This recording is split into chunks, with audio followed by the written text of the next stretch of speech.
Imagine in the year of 2025, you're still a sneaker reseller. Okay, guys, there may not be a worse moniker to go by.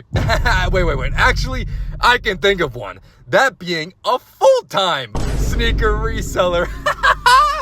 AKA, you're unemployed. Boo! Did I scare you? Hype is dead, resale margins are gone, and Nike did exactly what they set out to do. Completely kill the secondary market.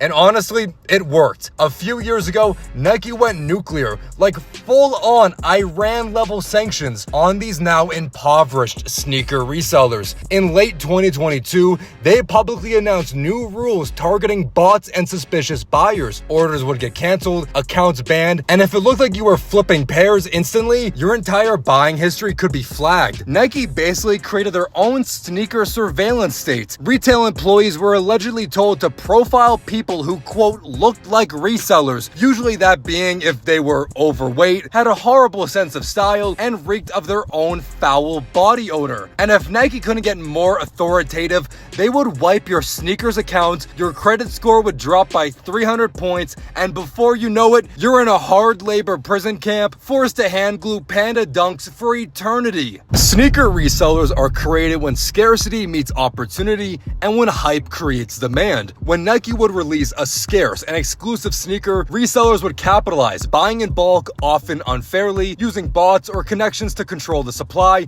and cash in on the hype. For resellers, the opportunity to purchase these limited sneakers is a way to turn a large profit, flipping the shoes at higher prices to eager buyers who missed out on the original drop. The normal consumer stood no chance and was already at a disadvantage. Then when the consumer, who not only was most likely unaware of the release day or time and even probably how to purchase, but also the disadvantage against the thousands of others competing for the same sneaker at the exact same time. These consumers are buying mainly not to wear the sneaker, but for the status and symbol a sneaker can bring, marking Nike's very steady release schedule before it became oversaturated like it is now. This fear of missing out is multiplied more and more, depending on the collaboration, the colorway, the silhouette, the quantity released, and the projected resale value.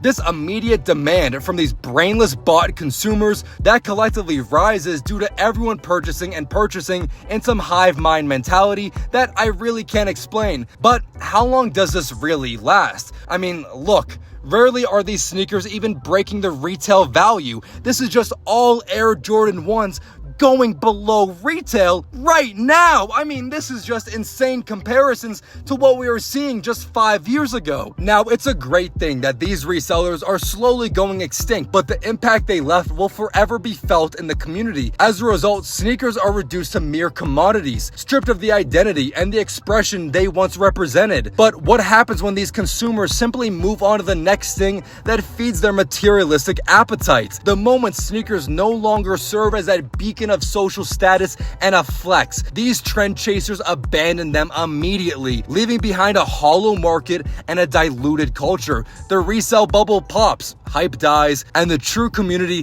is left picking up the pieces of the mess resellers and consumers created from their own individual greed. Sneakers were popularized to a whole new level during the COVID era, a time when people were stuck in their home, glued to their screens, and endlessly scrolling through social media. Drops became events. Everyone wanted to buy something, literally anything that made them feel part of a movement. Sneakers with their limited releases and resale potential became the perfect target. Many began to lose interest once the world reopened. The illusion of scarcity faded, and the next trend to consume them became more popular than a pair of Nike sneakers. Nike meticulously planned to flood the market by releasing essentially a new colorway of their most popular nostalgia silhouettes every single week. For the average consumer, you can only buy so many Nike Dunks before you realize you now own 100 pairs of the same thing. Quite literally, the most minimal changes or no changes at all, and see how these dogs eat them up like complete buffoons. Not only did Nike mass produce slightly quote-unquote new colorways of their already nostalgia-baiting sneakers, but the sheer amount of restocks and re-releases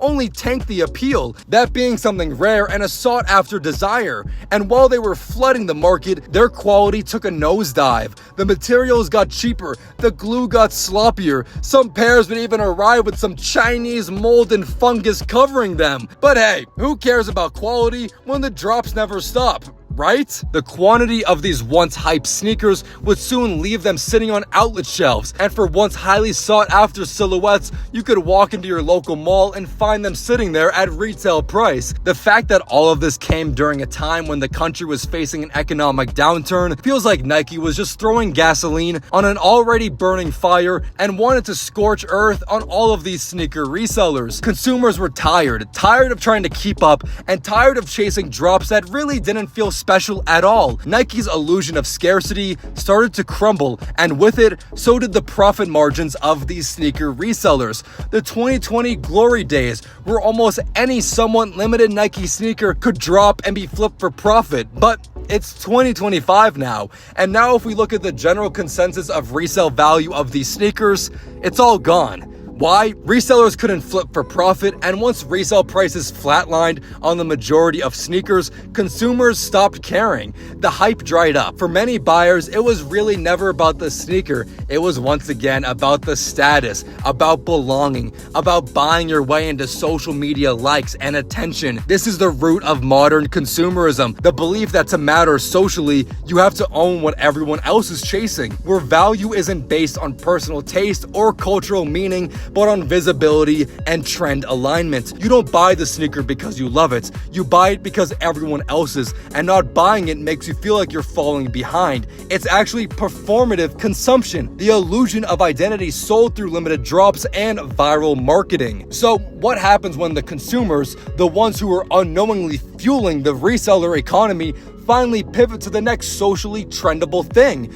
The answer, well, it's simple. The resellers, they follow them. It was always about the profits, about how many drops they could snatch up, how fast they could flip them, and how many people they could drain dry before the hype ran out. So when trends shift or when social media influence just isn't there, it doesn't matter. They adapt faster than cockroaches during an apocalypse, just in an attempt to profit by any means necessary. Look at Uncommon Heights, once a cool and trendy boutique-style sneaker shop in the desert heat of Arizona, now is a barren wasteland of ego, clearance, and below average height for adult men. They've devolved into doing Labubu whatnot live streams, pouting about how no one wants to pay $120 for a $30 toy, while simultaneously trying to guilt trip buyers into funding their resale addiction. I mean, does this sound familiar? I mean, they're selling them for $80 on their website right now. 5-second sudden death on the Bikini Bottom. $50 in store from us. 5-second sudden death, go. My phone glitch will wake up. Tell your phone to lock in. Last one, I'm getting cooked. Go, last one. So you missed out again. Look, we're at $28 and you missed out again. It's just insane. Go, another one. Look, you already missed out on this one because you were too busy hanging out with your kid or too busy doing whatever you were doing. Go.